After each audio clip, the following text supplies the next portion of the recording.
This is a touchy subject because unfortunately, with the shift, the cultural shift, a lot of people have thought that something like anime and manga is untouchable.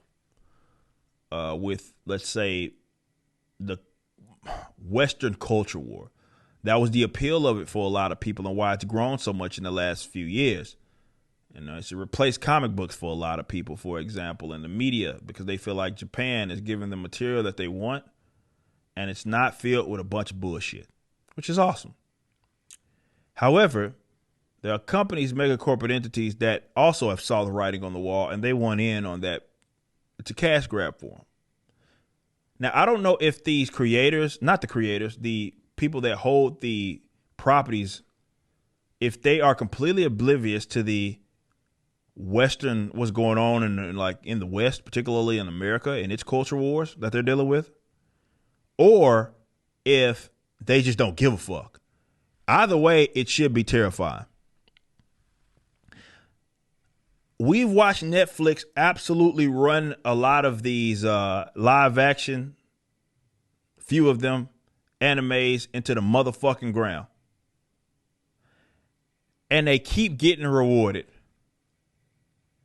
As you can see here, I'll talk about this.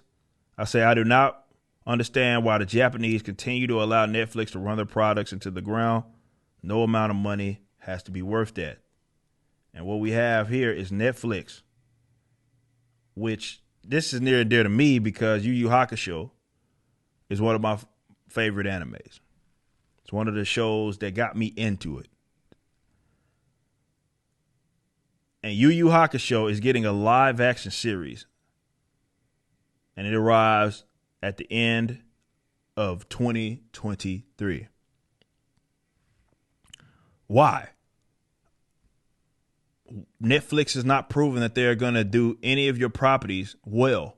Why on earth do you keep licensing your material to them? This is the uncomfortable part.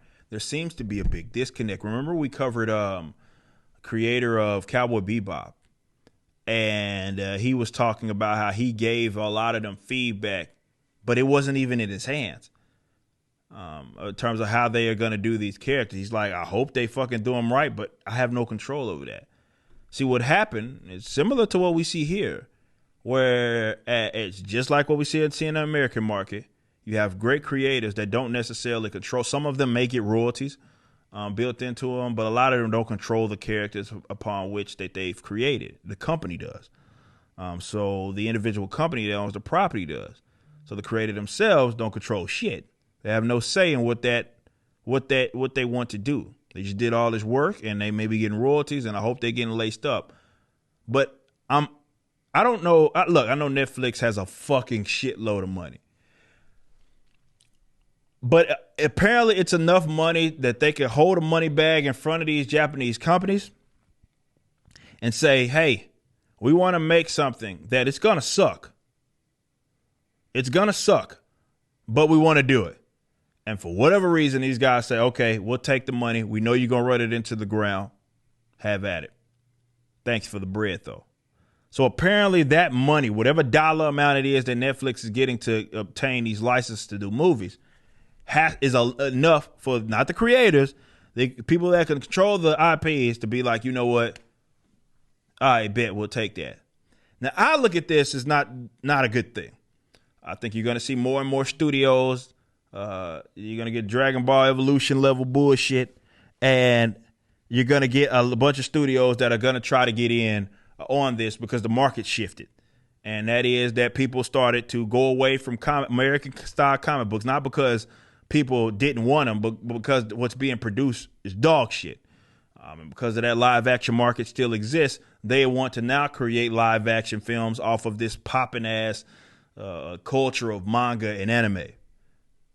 But I ask, why are you giving them no shit? And apparently that's not anything they value. And now let's try to talk about this, because maybe some of them just simply can't really, I got to understand that they're on a completely different side of the world. So maybe they don't understand. Look, I don't know what's going to happen out of Yu Yu Hakusho. I don't know if it's just going to be a bunch of bullshit. But who knows? The point is they haven't done a good job thus far, it doesn't seem. And I don't know why anybody would believe that they would do a great job going in the future. We got the One Piece shit coming out as well soon enough. More studios are going to start investing in some of these classic animes and mangas and are going to run the bitches into the motherfucking ground. I hope y'all understand that. This is the risk that you have of something getting larger than life. And it's not larger than life like in its individual country, but it's tapped into a market, a very lucrative market, if you will, like in the American market. Some people look at that as great. Oh, it's giving you more promotion and shit. And I'm like, yeah, I guess, but it's not like Marvel putting out movies with fucking tokenized Eternals is going to equal more sales. It hasn't.